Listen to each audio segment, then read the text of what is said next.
बच्चों, आज हम क्लास 5 का हिंदी से चैप्टर 14 पढ़ेंगे, जिसमें गाने का इनाम नामक पाठ दिया गया है। यह एक संवाद कथा है। संवाद का मतलब होता है बातचीत। तो यहाँ पर दो किरदार हैं, दो जानवर हैं, एक गीदड़ और दूसरा गधा। तो इन दोनों के बीच बातचीत हो रही है और इस बातचीत के द्वारा इस कहानी को दर्शाया गया है, इसलिए इसे संवाद कथा कहते हैं। तो यहाँ पर आप देख सकते हैं कि इसका पहला दृश्य क्या है, यानी पहले सीन में, पहले दृश्य में क्या हो रहा है। तो सबसे पहले दृश्य में है एक खेत का दृश्य है। एक खेत के पास एक गधा घास चर रहा है। एक गीदड़ उसके पास आता है। ये पहला दृश्य है कि गधा घास चर रहा है और गीदड़ उसके पास आता है। तो ये दो ही किरदार हैं इसमें। तो गीदड़ कहता है गधे से, भैया कौन हो तुम? रात में यहाँ खेत के पास अकेले कैसे घूम रहे हो? गीदड़ ने जब गधे को देखा अकेले रात में घास चरते हुए, तो उसे अचंभा हुआ और उसने गधे से सवाल किया कि तुम यहाँ रात को अकेले कैसे घूम रहे हो? तब गधा कहता है गीदड़ से, भैया मैं हूँ रफ़ीक धोबी का गधा। बच्चों, पहले धोबी जो होते थे, यानी जो कपड़े धुलाई का काम करते थे, वो अक्सर अपने पास गधे पाला करते थे, तो ताकि उनसे वो सारे काम ले सकें, यानी कपड़े ढोकर नदी के घाट तक ले जाना, फिर धुले हुए कपड़ों को घर वापस ले आना। तो ढुलाई के लिए, कपड़ों की ढुलाई के लिए वो गधे पालते थे। तो इसी तरह रफ़ीक धोबी भी जो था, वो गधे पाला था इस गधे को। और दिन में मालिक पूरा काम लेता है। दिन में जो रफ़ीक था धोबी, वो बहुत काम लेता था गधे से, खाने को कुछ भी नहीं देता था। रात को मुझे खोल देता है, घूम फिर कर थोड़ा बहुत खा पी लेता हूँ। तो घर से रफ़ीक धोबी गधे को कुछ भी खाने को नहीं देता था, इसलिए रात को उसे खोल देता था ताकि वह खुद ही कुछ घूम फिर कर कुछ खा ले, गधे को रफ़ीक जो है वो कुछ न दे। तो इस तरह से बेचारे का गुजारा चल रहा था। गीदड़ कहता है गधे को देखकर, सचमुच ठीक खुराक यानी सही खाना न मिलने से तुम सूख कर कांटा हो गए हो। मुझे तुम पर तरस आ रहा है। भला क्या कोई तुम्हारा मित्र भी है? गधे की इस जर्जर हालत को देखकर, यानी गधे का शरीर बिल्कुल सूख कर कांटा हो गया था, यानी वो बहुत दुबला पतला हो गया था। दिन भर इतना मेहनत का काम करता था और खाने में उसे कुछ भी ना मिले, तो धीरे धीरे वो बहुत कमज़ोर और दुबला पतला सा हो गया था। इसलिए गीदड़ कहता है कि तुम सूख कर कांटा हो गए हो और मुझे तुम पर तरस यानी दया आ रही है। क्या तुम्हारा कोई भी मित्र नहीं है, इसलिए तुम अकेले हो? गधा कहता है, भैया मुझ गधे को कौन अपना मित्र बनाएगा? मुझे तो सब मूर्ख समझते हैं। सही बात है बच्चों, गधों को सभी मूर्ख ही समझते हैं। इसीलिए जब मूर्ख कहने की बारी आती है तो लोग गधा कह देते हैं, यानी गधे का उदाहरण दे देते हैं। तो गधा भी एक जानवर है और उसके अंदर भी फीलिंग्स है, इसलिए गधे को जो है इतना भी अपमानित नहीं करना चाहिए। पर गधा तो गधा है, इसलिए गधे का कोई मित्र नहीं था। गीदड़ कहता है, चिंता मत करो, मेरा भी कोई मित्र नहीं है। आज से मैं और तुम मित्र हुए। क्यों, पक्का? तो गधा कहता है, बिल्कुल पक्का। इस तरह दोनों में, यानी गीदड़ और गधे में दोस्ती हो जाती है। दोस्ती का हाथ गीदड़ ने पहले बढ़ाया था और गधे ने उसे मान लिया, तो इस तरह दोनों मित्र बन गए। गीदड़ कहता है, मुझे दूर दूर तक सब खेतों का पता है, कहाँ क्या क्या बढ़िया माल है।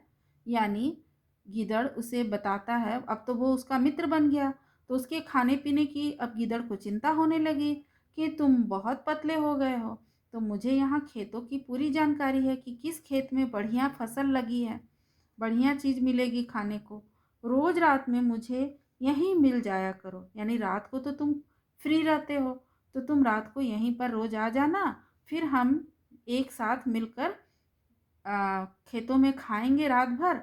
तो देखना थोड़े ही दिन में तुम मोटे ताजे हो जाओगे, यानी तुम्हारा सेहत मैं ठीक कर दूंगा, तुम्हें अच्छे अच्छे खाने खाने को मिलेंगे।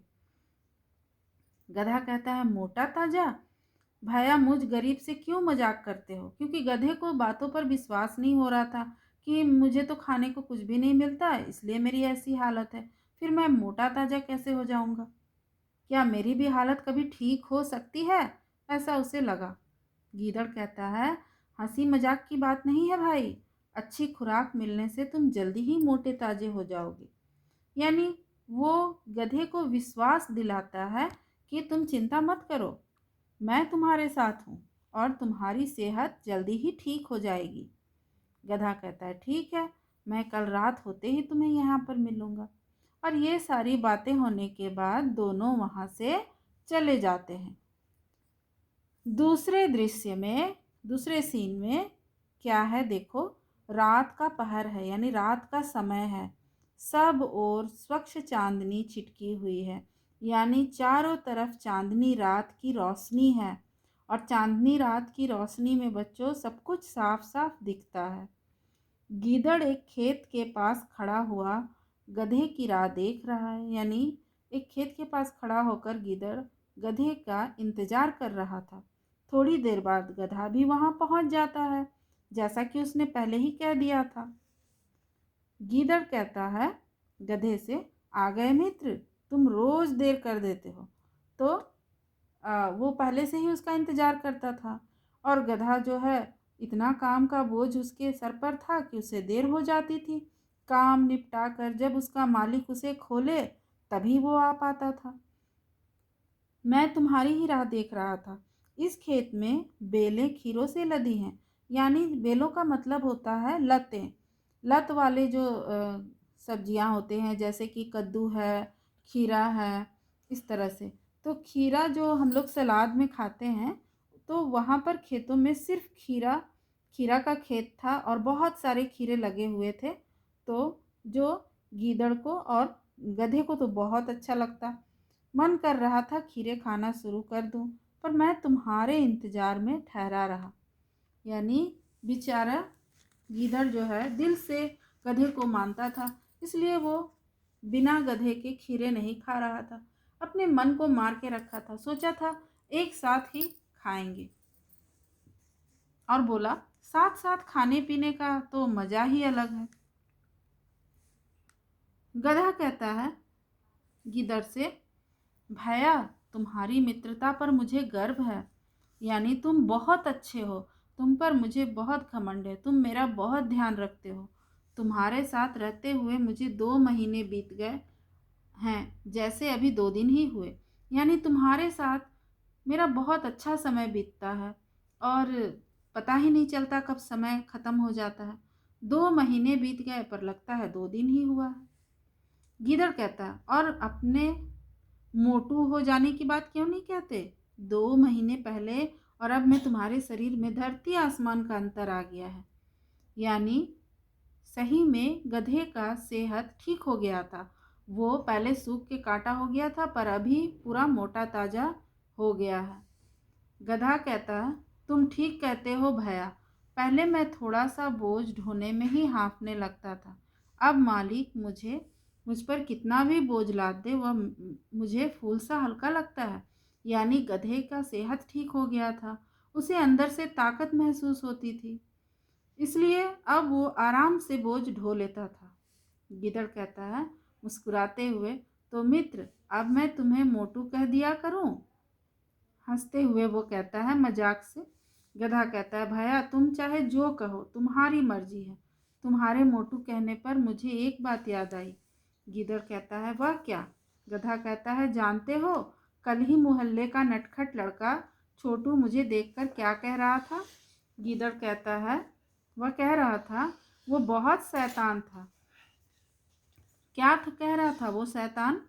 तो गधा कहता है, वह शैतान मुझे देखकर कह रहा था कि रफीक के गधे का पेट मोटे तोते राम की भारी तोंद जैसा हो गया है। यानी बच्चे अब गधे को चिढ़ा रहे थे और उसका मजाक बना रहे थे। उसे मोटे तोतेराम की भारी तोंद का उदाहरण देकर उसका मजाक बना रहे थे। गीदड़ हंसता हुआ मुस्कुराता हुआ कहता है, अच्छा ही हुआ तुम गधे न रहकर अब मोटी तोंद वाले तोतेराम हलवाई बन गए हो। गधा कहता है, खैर अब मजाक छोड़ो, अब पेट पूजा हो जाए, यानी अब बातें बंद, अब खाना चालू। गिदड़ कहता है, ठीक है, सामने वाले खेत में चलते हैं, वहाँ ढेर सारे खीरे लगे हैं। लेकिन ठहरो, थोड़ी देर चुप रहो, पहले आहट लेते हैं, यानी पहले पता कर लेते हैं कहीं कोई आसपास रखवाला तो नहीं, क्योंकि खेत में तो जब फसल हो जाती है तब रखवाले रहते हैं, और अगर कोई खाए तो फिर उनको पिटाई लगेगी। थोड़ी देर रुककर सब और सन्नाटा है, यानी सब और सन्नाटा था, सूनापन था, इसलिए मतलब कोई नहीं था वहाँ। मैदान साफ था, यानी कोई भी रखवाला नहीं था। अब वो बेखटके यानी बिना रोक टोक के खेत में घुस जाओ और पेट पूजा करो। यानी गीदड़ ने रास्ता साफ देख लिया, तब कहा कि चलो अब खाते हैं। दोनों खेत में घुसकर खीरे खाने लगते हैं और कुछ समय बीत जाता है। गधा कहता है अंगड़ाई सी लेता हुआ, वाह मौज आ गई, यानी मज़ा आ गया। उसका पेट भर चुका था। कितने स्वादिष्ट खीरे हैं, जी चाहता है सारी रात खीरे खाता रहूं, पर पेट नाक तक भर गया है। आज इस चांदनी रात कितनी सुहावनी है, धीमी धीमी ठंडी हवा बह रही है, भैया ऐसे में मुझे तो मस्ती सूझ रही है। अब उसका पेट भर चुका था और उसे मस्ती सूझ रही थी।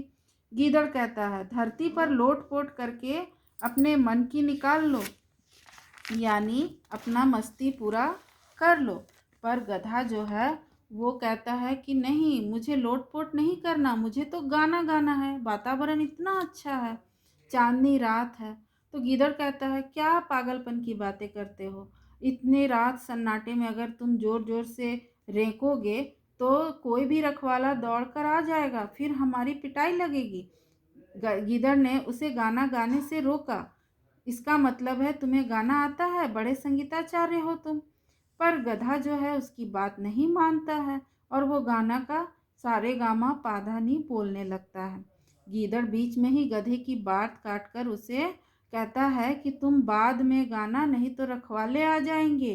पर वो बुरा मान जाता है, कहता है तुम मेरे गाने को रेकना कहते हो, और वो नाराज हो जाता है और कहता है कि तुम मेरा अपमान कर रहे हो, मुझसे जलते हो, मेरा गाना थोड़ी देर तो सुनो भाई, तुम्हें बहुत अच्छा लगेगा। गधा अपना गला साफ करके ऊंची आवाज में रेंकने लगता है। इस चित्र में देख रहे हैं आप कि गधा किस तरह से रेंक रहा है, उसे लगता है कि वो बहुत अच्छा संगीतज्ञ है। गीदड़ भागने लगता है, वो समझ जाता है कि बुरा समय आ गया है, इसलिए वो भागते भागते कहता है, तुम नहीं मानते तो मैं चला, तुम्हें जल्दी ही रखवालों के हाथों गाने का इनाम मिलेगा। गीदड़ भाग जाता है। गधा मस्त होकर जोर जोर से देर तक रेंकता रहता है। आवाज़ सुनकर रखवाले वहाँ आते हैं और गधे की डंडों से अच्छी मरम्मत करते हैं, यानी उसे बहुत पिटाई लगती है। पिटने के बाद उसे खेत से बाहर निकालकर उसके गले में भारी पत्थर बांध दिया जाता है और फिर रखवाले घर चले जाते हैं। गधा किसी तरह उस भारी पत्थर को लिए हुए घिसटता हुआ खेत से दूर खड़े गीदड़ के पास पहुंचता है। गीदड़ ने तो भागकर अपनी जान बचा ली थी, पर गधे को तो पूरी पिटाई लगी। गधा कहता है, मित्र आज तो मर गए, दुष्टों ने बहुत मोटे डंडों से जी भर कर धुनाई की, महीनों का सारा खाया पिया निकाल दिया, मुझे दुख है मैंने तुम्हारा कहना नहीं माना। तो गीदड़ कहता है, दुख तो मुझे भी है। गधे के गले में बंधे भारी पत्थर को देखकर उसने कहा कि तब तो तुम्हें संगीताचार्य होने का बहुत बड़ा इनाम मिला, बहुत सुंदर इनाम जीत कर लाए हो, वाह वाह क्या कहने। गधा कहता है, तुम मेरी हंसी मत उड़ाओ, मेरे शरीर का पोर पोर दुख रहा है, मैंने तुम जैसे अच्छे मित्र का कहना नहीं माना, मुझे माफ़ कर दो मेरे मित्र। गीदड़, चलो माफ़ किया, तुमने अपनी गलती तो महसूस की, आगे से ऐसी मूर्खता मत करना। पर गधा तो गधा था, इसीलिए गधा को मूर्ख कहा जाता है बच्चों, ताकि वो दिमाग से काम नहीं लेता। उसने अगर दिमाग से काम लिया होता तो गीदड़ की बात मानता और उसे पिटाई नहीं लगती। गीदड़ अपने पैने दांतों से रस्सी को काटकर गधे को मुक्त करता है और फिर दोनों धीरे धीरे वहां से चले जाते हैं। इस कहानी से बच्चों यही शिक्षा मिलती है कि हमें अपने सच्चे मित्र की बात हमेशा माननी चाहिए, क्योंकि वो हमें गलत रास्ते में जाने से रोकता है। अतः हमें उनकी बातें नहीं टालनी चाहिए। धन्यवाद।